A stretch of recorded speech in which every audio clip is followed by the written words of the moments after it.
دكتور محمود شيخ محمد أومار لبانك كونفورت وجر تي ومرجع عادي عاد وحن هوشن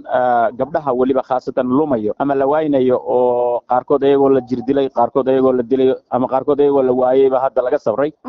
الأركيو رنتي ومرجع سكر داي هذا وحي كسكر داينا وحوي الجانب فربنا بعوضن كسوق شيء وما imaadeen ta kale ayagoo loo arkaya gabdhaha Soomaaliyeed ayagoo aad u labistay oo wato dahab iyo wax ka muuqdo qaarkood qurux ka muuqato qaarkood la maleynay inay family ka soo jeedaan hodana ransom ay yiraahdaa gabdhaha loo kaxaysta baryaan marka cabasho badan baa na soo gaartay anaga oo xildhibaano ah waxaanu aad iyo aad uga qaylinayna waxa weeye burcadadii kula cararay ee habeen ama tuu kula baxay la garan kari maayo lamana garan karo qofkan gabadha inay qofkan isla socdaan in kale waxaan la fahmi karin waxaan aad iyo aad dadka aan ugu boorinaynaa inay iska ilaaliyaan dadana aqoon la istaagin inay ku dhawaanin area hatta dadka aad taqaano lafteeda in aad ogaatid inay dad kale ku xiran yihiin kale maal casho dhaweyta gabar lala tagay sheekadana soo gaartay waxay ahayd anaan ayaa meel u kaxaysay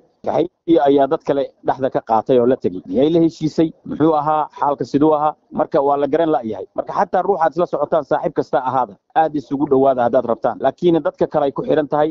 waa inaad ogaatid aad iska ilaalisid ka waa arrimo muruga badan oo aad u dhib badan oo aad iyo aad bariyahan u socday ransomka waxa weeye lacag baa lagu qabsanaya ama lagu haysan lacag hadaan hayna waa lagu dilaya ama waa lagu nabar baa lagu gaarsiinaya garta markaan mudane maxaa loo aanayni karaa arintani iminka way soo badatay runtii arintan waxaa loo aanayn karaa dhaqaale xumi oo wadanka aad uga dhacay dadkii iyo burcad badan oo soo galay oo ajaaniba waxay ka imaanayaan ilaa Congo bay dadkan ka imaadaan ilaa Nigeria bay ka imaadaan marka waxa weeye dadka isaga waa la qabsanaya baad baa loo qabsanaya baadda ilaa la dhiibana dadka lama sii daynayo marka waa arrimo khatar oo aad u muruga badan ilaaliyaan la ogaada ugu dambeyntii baaqad adigu diraysid gabdhaha iyo shacabka dadweynaha iyo dhammaan gabdhahaba waxaan ugu baaqayaa in ay runtii xilli qaab daran ay noqon badi waxa